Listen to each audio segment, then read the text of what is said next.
플래그폴이란 용어 들어보신 적이 있으신가요? 플래그폴 혹은 플래그폴링이라고도 하는데요. 육로 국경에서 바로 취업 비자를 받는 것입니다. 그럼 누가 언제 플래그폴링을 통해서 취업 비자를 받을 수 있는지 알아보겠습니다.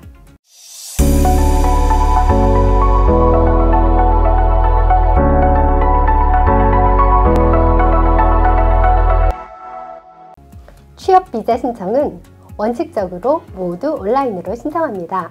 신청 방법은 똑같은 온라인이지만 실제 수속은 크게 캐나다 오피스와 해외 비자 오피스 수속으로 나뉘는데요. 캐나다 오피스에서 취업 비자를 신청하려면 본인이나 배우자가 취업 비자 혹은 학생 비자를 가지고 있는 경우라야 합니다. 그 경우가 아니라면 해외 비자 오피스로 신청을 하게 되죠. 원칙은 온라인 수속이지만 비자 면제 국가 국민은 예외적으로 캐나다 입국 시에 취업 비자 신청이 가능합니다.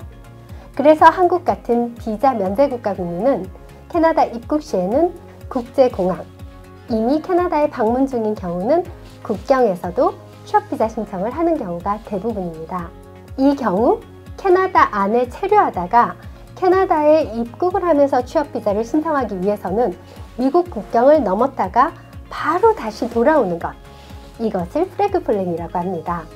왜 온라인 신청을 하지 않고 굳이 공항이나 국경에 가서 온라인 신청을 하면 안전하게 승인을 받고 그리고 나서 입국하는 것이 훨씬 마음 편하고 낫지 않나 라고 생각하실 수 있어요. 공항이나 국경 심사를 선호하는 이유는 바로 이 세 가지입니다. 첫째, 수속이 빠르다. 둘째, 성공률이 높다. 셋째, 추가 서류 요청이 없다입니다. 국경심사는 줄을 서서 차례대로 즉시 심사를 받으니까 비자 오피스의 수속 시간인 3개월에서 5개월 정도 수속 시간이 당연히 필요 없죠. 또 비자 오피스에 따라 요구되는 서류가 더 많다는 점은 그만큼 지원자에게는 부담으로 작용할 수 있습니다. 예를 들어 똑같이 경력을 증명하는 것이라 하더라도 어떤 이민 오피스는 경력증명서 하나만 있으면 되고 어떤 비자 오피스는 급여 명세서에 세금 신고 증명서를 요구하기도 합니다. 또 비자 오피스는 필수 심사 서류가 아니더라도 추가적인 서류 제출을 요구할 수 있는데요. 공항이나 국경에서는 줄을 서서 심사를 받는 경우이기 때문에 이 가능성이 원천적으로 배제가 되죠.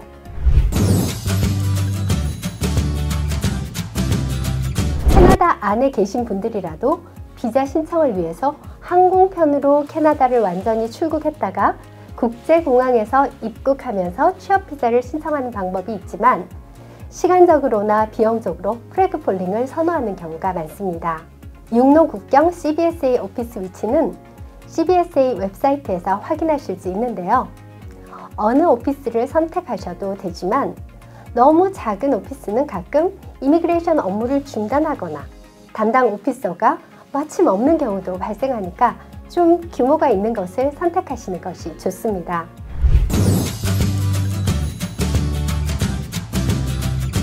육로 국경을 통해서 플래그폴을 하시는 경우에는 미국을 거쳐서 다시 캐나다로 입국하는 셈이라서 미국 입국에 필요한 에스타나 I-94에 대한 준비가 필요합니다.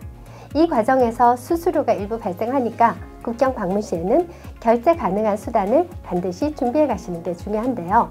우선 캐나다 출국과 동시에 미국 국경 오피스에 도착하면 심사관에게 캐나다 취업 비자 신청을 하기 위해서 플래그폴을 하려고 한다는 의사를 밝힙니다. 그러면 USCBP에서 담당관의 코멘트가 적힌 노란색 멀티플 인스펙션 리퍼럴 종이를 줍니다.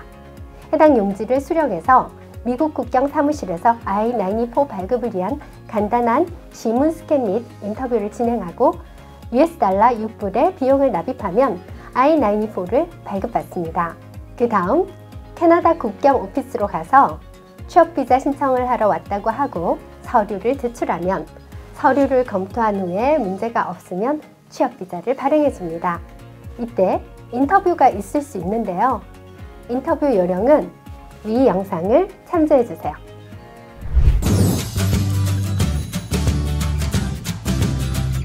국경이나 공항 심사관은 비자 심사를 꼭 해줘야 할 의무가 있는 것도 아니고 취업비자를 승인해 준다는 보장이 있는 것도 아닙니다. 서류 내용에 거짓이 발견되거나 심사관의 재량에 따라 의심만으로도 심사를 거부하거나 출국 명령을 받을 수도 있다는 점은 명심하셔야 합니다. 또 캐나다 내에서 비자를 연장할 자격이 있는 사람이 국경에 오면 온라인 신청을 하면 되지 여기는 왜 왔냐고 핀잔을 주거나 그냥 돌려보내는 사례가 드물게 일어나기도 하는데요. 서류만으로 심사하는 온라인 신청과 달리 플래그폴은 신청자 본인이 심사관을 직접 대면하고 필요하다면 인터뷰를 할 수도 있기 때문에 철저한 대비가 필요합니다.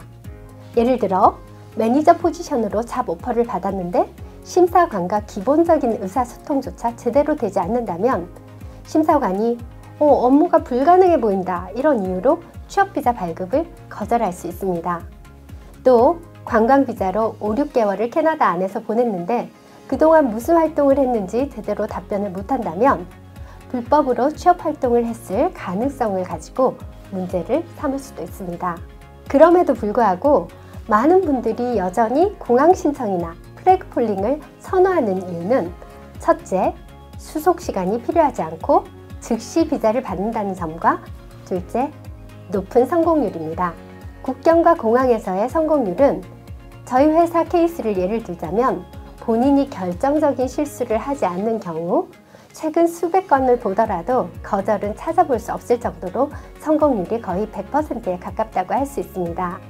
해외 비자 오피스는 경력에 대한 세무 서류를 요구하거나 심지어 영어 성적을 요구하는 일도 종종 발생하기 때문에 리스크는 존재할 수밖에 없습니다. 하지만 국경이나 공항에서의 취업비자 신청은 단순한 비자 발급 거절뿐만 아니라 입국 거절, 출국 명령 등 더한 처분을 받을 수도 있으니 철저한 사전 준비가 필요합니다.